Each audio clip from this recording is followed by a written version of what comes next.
diibaratkan memelihara seekor monster gitu loh. Kalau kalian biarkan dia tinggal di situ, di pikiran kita, semakin besar kita tambah rasa cemas, rasa was-was.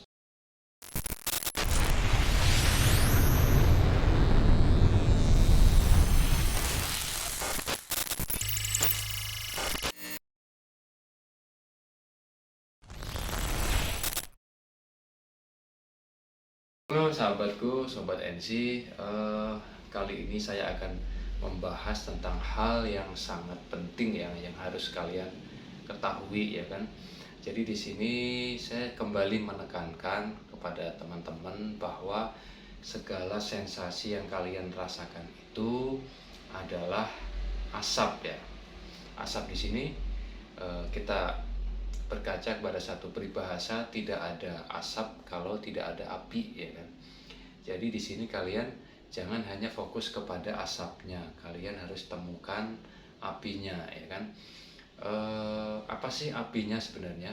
Pasti tiap orang berbeda ya kan. Jadi kalau dari pengalaman saya dulu juga mencoba mencari apa sih sebenarnya penyebab utama dari anxiety disorder ini ya. Anxiety disorder ini kan sangat berkembang ya. Bahkan dulu saya termasuk yang GAD itu General Anxiety Disorder. Jadi semua uh, gejala mental illness akibat anxiety itu saya rasakan. Jadi saya dulu mengalami, selain kecemasan yang tinggi, saya juga mengalami beberapa ini ya, gejala mental illness lain ya, seperti hipokondria. Hipokondria itu takut penyakit berat. Terus kemudian juga saya sempat mengalami agorafobia atau takut keramaian ya kan, takut keramaian. Terus juga saya sempat fobia ketinggian juga. Padahal dulu enggak ya, saya dulu nggak pernah takut ketinggian. Saya dulu naik wahana-wahana di Dufan yang tinggi-tinggi, roller coaster segala macam itu saya dulu udah ada. Dulu malah senang banget ya, senang banget. Apa namanya, tidak ada gitu. Jadi semenjak sakit anxiety disorder itu saya jadi takut ketinggian, takut keramaian, terus takut keluar rumah. Pokoknya serba takut ya. Melihat apapun kita kayaknya aneh gitu loh, rasanya kayak takut gitu loh. Jadi orang melihat mimik wajah orang yang berbeda aja saya langsung overthinking ya kan. Terus seperti itu ya, jadi sangat menderita ya. Akhirnya ketika saya coba untuk menggali, waktu itu saya sempat dibantu oleh seorang terapis ya, mencari luka batin yang tersimpan, terpendam cukup lama. Itu coba saya gali ya kan. Akhirnya ketemu lah ya, ketemu sebabnya. Saat itu saya pernah mengalami satu cedera yang lumayan parah, yang sampai membuat saya jalan susah, terus kemudian menahan sakit, tidak bisa beraktivitas. Itu terjadi selama lebih dari 2 tahun. Saya terpuruk, tidak bisa melakukan hal-hal yang dulu saya sukai. Jadi saya kayak merasa terisolir, atau istilah lainnya saya kayak terkucil ya, perasaan saya sendiri, saya merasa terkucil. Saya harusnya bisa ikut ini kegiatan kantor, olahraga atau hobi-hobi saya, semuanya hilang. Bisa dibilang dunia saya hilang saat itu kan. Saya merasa di titik nadir dan menjadi orang yang sangat lemah ya kan. Nah, itu perasaan-perasaan yang nggak enak itu semakin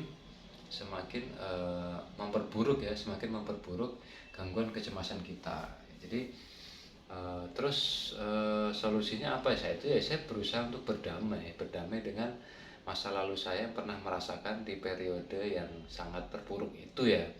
Jadi toh juga sudah terjadi gitu kan, kejadiannya juga sudah berlalu dan kita juga sudah bisa mengambil hikmahnya. Jadi yang mau saya tekankan di sini, luka batin apapun kalian gali ya kan, bisa jadi kalian pernah disakiti orang ya, bisa jadi kalian pernah gagal bisnis, misalkan ditipu orang, atau kalian pernah mengalami patah hati misalkan, atau kalian pernah dikecewakan pasangan di masa lalu seperti itu. kalian gali semua sampai kalian ketemu luka batin yang paling mendalam tuh ini gitu loh. Jadi nanti kalian kalian coba nyari posisi yang rileks, kalian merem, bayangkan kejadian-kejadian yang tidak menyenangkan yang pernah kalian alami.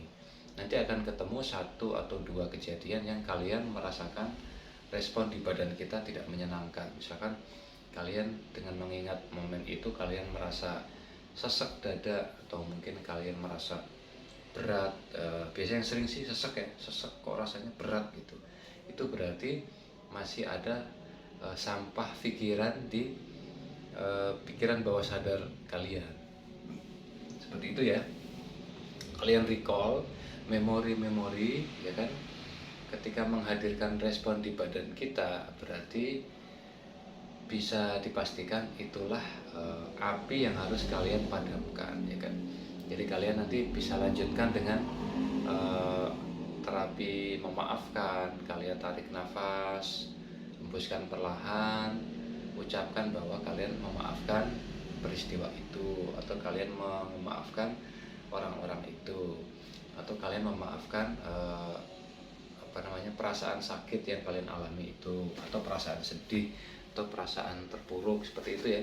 Jadi kalian ikhlaskan yang sudah terjadi, ya kan, bahwa semua yang sudah terjadi itu sudah menjadi kehendak dari Allah Subhanahu wa Ta'ala, ya kan, sudah menjadi ketetapan Tuhan, dan tidak sepatutnya untuk kita ratapi atau kita sesali, ya kan. Karena sebagai orang yang beriman kita harus percaya kepada qada dan qadar, ya, kepada takdir, ya kan. Semua yang sudah terjadi itu ya sudah, kalian anggap itu menjadi lembaran kehidupan kalian. Maafkan peristiwanya, ambil hikmahnya, jadi tidak perlu lagi dipendam. Kadang-kadang kita nggak sadar gitu, Mas aku sudah memaafkan kok ini, tapi begitu kita bayangin ternyata masih ada respon di badan, ya kan. Berarti belum 100% kalian move on, atau belum 100% kalian sudah ikhlas, ya. Lagian gini ya, kalau saya analisa ya, kalau saya analisa nih, luka batin sudah terjadi, ya kan, toh juga peristiwanya sudah nggak kalian alami. Mungkin kehidupan kalian sekarang jauh lebih baik dibanding di periode itu. Misalkan mungkin di masa lalu kalian pernah kecewa, atau pernah sedih, pernah terpuruk, pernah disakiti segala macam. Sekarang kan kalian sudah tidak merasakan itu gitu, dan itu juga sudah kejadian yang sudah di masa lalu, ya. Masa lalu intinya buat apa sih kita masih menyimpan gitu, masih menyimpan rasa keselnya, masih menyimpan rasa dongkolnya, atau menyimpan rasa kecewanya, seperti itu buat apa, ya kan. Nanti hanya akan mengotori pikiran kalian dengan sampah-sampah pikiran negatif, akhirnya bertumpuk-tumpuk, kalian nggak pernah rilis, bertumpuk-tumpuk terus sampai meledak menjadi suatu gangguan penyakit mental, ya, yang kita sebut dengan anxiety disorder, ya kan. Dan juga disertai dengan sensasi-sensasi fisik yang pasti kalian tidak nyaman, ya kan, pasti kalian tidak nyaman. Jadi please teman-teman, tolong, ya kan, ayo berdamai dengan masa lalu kita, berdamai dengan apa yang sudah terjadi. Udah terima aja, ya kan? Buat apa gitu, buat apa kita pendam, buat apa kita istilahnya kita nanti akan seperti menyimpan satu sampah, ya. Atau kalau saya analogikan, kalian diibaratkan memelihara seekor monster gitu loh. Kalau kalian biarkan dia tinggal di situ, di pikiran kita, semakin besar kita tambah rasa cemas, rasa was-was, tadi kecewaan baru, kita sedih nggak sembuh-sembuh, kalian kecewa, sensasi datang terus, makin lama makin membesar, kalian akan semakin di bawah kendali anxiety gitu loh. Padahal kita ini sebenarnya harus mengambil alih kemudi dari pikiran kita gitu loh. Jadi kalian rilis aja, rilis dengan terapi memaafkan. Atau kalau kalian, kan saya sudah pernah men-share juga, kalau kalian berat untuk memaafkan, kalian terapkan metode lain ya, seperti kartasis, atau kalian pelepasan emosi lewat samsak tinju, atau kalian berteriak di laut, atau kalian bercerita ke seseorang yang dipercaya, atau kalian datang ke seorang profesional, misalnya psikiater atau hipnoterapis. Tumpahkan semua yang ada di pikiran kalian, tumpahkan, buka semua. Pastikan kalian mendapatkan orang yang dipercaya ya untuk yang metode kartasis ini ya. Pokoknya intinya itu harus dikeluarkan gitu, harus diluapkan, biar kalian nanti plong, kalian merasakan refresh lagi, seperti diinstal ulang. Begitu kalian mengingat momen itu, sudah tidak ada lagi rasa yang mengganjal, atau rasa sesek, atau rasa tidak nyaman di tubuh kalian, ya kan. Nanti perlahan-lahan sensasi itu akan berkurang kok, ya kan. Dari pengalaman saya dulu, ketika kita sudah berdamai, ketika kita sudah legowo, kita sudah move on, oke, aku tatap ke depan, aku harus lebih baik. Semua sifat-sifat yang jelek kubuang, ya kan. Aku sekarang menjadi orang yang lebih mudah untuk memaafkan, mudah untuk bersyukur, mudah untuk menerima ketetapan dari Allah, mudah untuk menerima perbedaan dengan orang lain, tidak mudah tersinggung, mudah untuk tersenyum, tidak mudah baper. Itu diperbaiki semua. Nanti lama-kelamaan kalian akan semakin mudah untuk menemukan mood yang baik, mood yang bagus, rasa bahagia. Kalian akan mudah bahagia, dan ketika kalian mudah bahagia, hormon endorfin akan mudah menyemprot, ya kan. Endorfin nih, kalian kan anxiety nih, kortisolnya tinggi, kalian semudah endorfin, lama-lama bisa meredam si kecemasan. Oke ya. Jangan lupa untuk berdamai dengan masa lalu kita, ya kan.